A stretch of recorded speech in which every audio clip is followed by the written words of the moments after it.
There is someone in your life right now who is slowly disappearing, and you have been fighting it with everything you have. You keep trying to bridge the gap that is growing between you.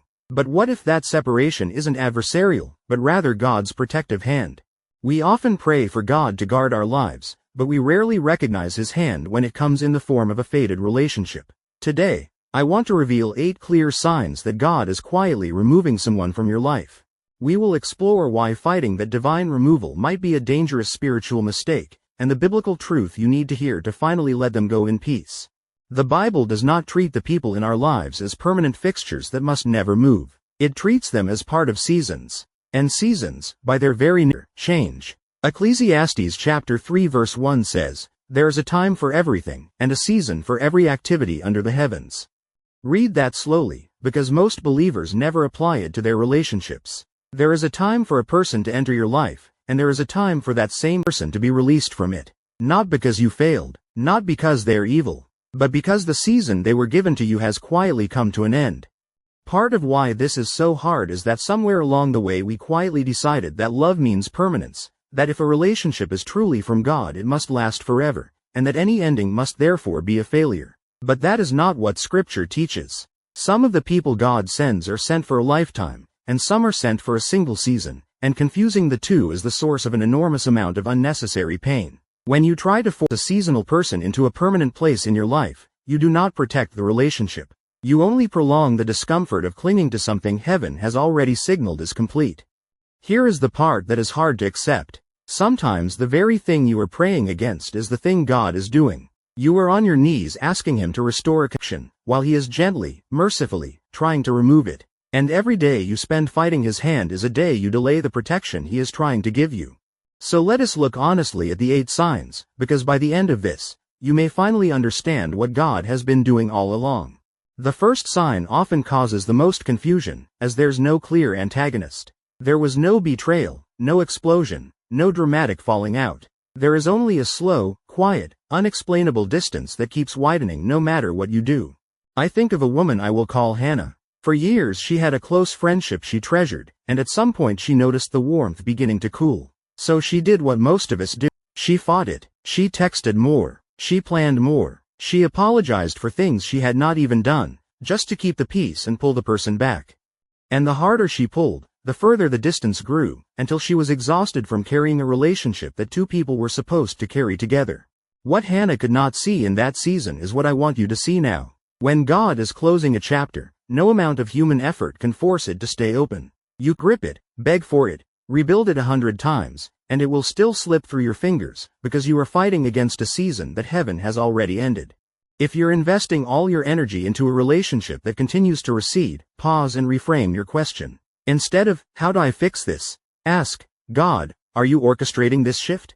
Peace is not just a feeling. It is one of the clearest languages God uses to lead you. And when your peace consistently disappears in someone's presence and quietly returns the moment they are gone, that pattern is not random. It is a message. You have probably felt it without naming it. A constriction in your chest before they reach out. A weight that descends after each exchange. Yet, in their absence, a distinct and subtle lightness emerges, as if you can finally inhale deeply, clarify your thoughts, and reconnect with the person God designed you to be. And instead of listening to that, you have scolded yourself for it. You told yourself you were being unkind, ungrateful, oversensitive. But Colossians chapter 3 verse 15 says, "Let the peace of Christ rule in your hearts." The word translated rule was used for an umpire, the one who makes the final call. When peace consistently leaves in one person's presence and returns when they go, the umpire is making a call you have been refusing to hear. God is not telling you to hate them. He is showing you, through the rising and falling of your own peace, that this connection is no longer where He wants you to live. Hannah noticed this too, long before she understood it. She would come home from time with that friend feeling drained in a way she could never quite explain, and then spend the next day slowly feeling like herself again. For months she blamed her own mood, her own tiredness, anything but the truth. Peace had been speaking to her the entire time. She had simply been taught to ignore it. There is a quiet shift that happens when God is removing someone, and it happens first in your prayer life. For a long time you prayed one prayer. God, fix this. God, bring them back. God, make it the way it used to be. But somewhere along the way, almost without noticing, the prayer began to change. It became, God, give me peace about this. And then, more honestly, God, help me let go. This evolution isn't surrender. It's God gracefully guiding your heart to align with His ongoing work. Proverbs chapter 19 verse 21 says, "Many are the plans in a person's heart, but it is the Lord's purpose that prevails." Your plan was to keep them. His purpose was to prepare you to release them. And when His purpose and your plan finally meet, the first thing that surrenders is your prayer. Pay attention to how you have been praying lately. If you can no longer pray with any real faith for the restoration of a relationship, and instead you keep finding yourself and God for the strength to walk away from it in peace, do not dismiss that. The Holy Spirit may be writing the ending you have been too afraid to write yourself. When God is removing someone, you will notice a strange pattern. Every effort you make to rebuild the relationship runs into an invisible wall. The conversation you planned never happens. The reconciliation you imagined falls apart at the last moment. The opportunities to reconnect dry up, one after another, until you start to wonder if the whole world is conspiring to keep you apart. It is not the world. It is the hand of God. Revelation chapter 3 verse 7 describes Him as the one who opens a door no one can shut and shuts a door no one can open. We love that verse when He is opening doors for us. We rarely apply it to the doors He closes.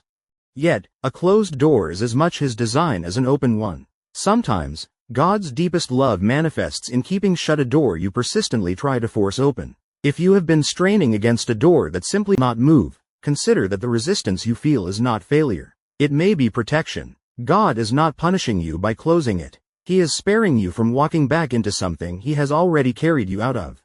If even one of these signs has put a specific name or a specific face in your mind right now, do not rush past this moment. Subscribe to this channel, and write in the comments, "God, give me the courage to see what you are showing me," because the next 4 signs are the ones that operate the deepest, and they are the ones most believers spend years refusing to face. Hannah refused to face them too, until the day everything she had been fighting finally made sense. This is the sign that needs no outside evidence, because God speaks it directly to your spirit long before it shows up in your circumstances. If you are honest, you have already felt it. A quiet, persistent knowing that this season is ending. Not a loud voice, just a settled, unshakable sense, surfacing in your prayer time, in the stillness before sleep, in the moments when your defenses are down. You have pushed it away. You have called it paranoia, or fear, or a lack of faith. But John chapter 16 verse 13 says, "But when He, the Spirit of truth, comes, He will guide you into all the truth." All the truth, including the truths about relationships that you are not yet ready to face. That quiet knowing is not your imagination. It is the Spirit of truth doing exactly what Jesus promised He would do, preparing your heart for a transition before it arrives, so that when it comes, it does not destroy you. God warns you ahead of time not to frighten you, but to get you ready. The question is whether you will keep silencing the very voice that is trying to protect you. There comes a point in some relationships where you realize you are no longer walking in the same direction. You are growing toward God, hungry for more of Him, and they are content to stay exactly where they are, or moving somewhere you can no longer follow. The bond is still there, but the alignment is gone. Amos chapter 3 verse 3 asks a simple, piercing question. Do two walk together unless they have agreed to do so? Two people can love each other and still be walking to 2 different destinations. And when your direction and theirs no longer agree, every step forward becomes a quiet tug of war, one of you always pulling the other off the path. God is not asking you to look down on anyone or to decide you are better than them. He is showing you that you cannot keep matching your pace to someone who is no longer heading where He's calling you to go. Sometimes the most honest thing you can admit is that the road has split, and that holding hands across the gap is slowly pulling you backward. This sign is the one that should sober you the most, because it reveals the real price of fighting God's removal. There comes a moment when holding on to someone transitions from loyalty to a burden, a weight substantial enough to impede the divine calling on your life. Hebrews chapter 12 verse 1 says, "Let us throw off everything that hinders and the sin that so easily entangles, and let us run with perseverance the race marked out for us." Notice that it does not only mention sin, it mentions everything that hinders. Some of the heaviest hindrances in a believer's life are not sins at all. They are relationships we were supposed to release a long time ago, and instead we strapped them to our backs and tried to run the race anyway, wondering why we were so tired.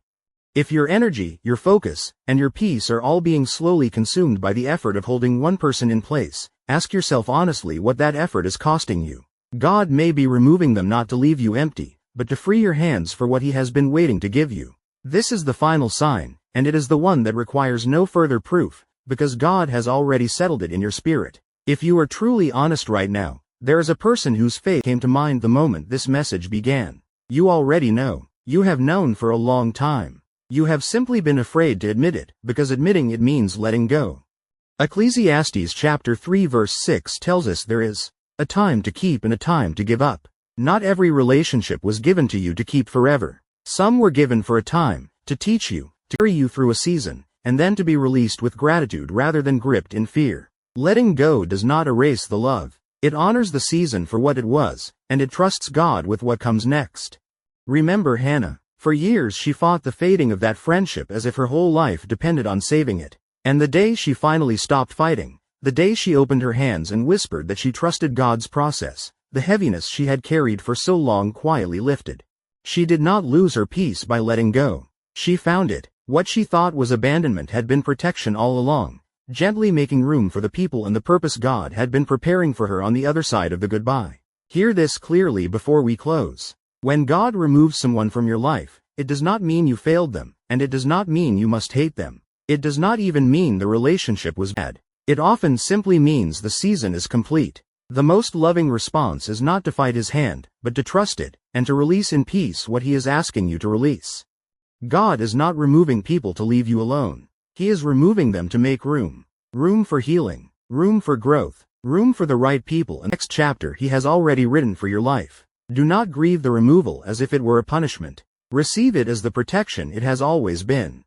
And if the goodbye still hurts, let it hurt without letting it deceive you. Pain is not proof that you are out of God's will. Sometimes pain is simply the cost of obedience, the ache of trusting a God who can see the whole road when you can only see the next step.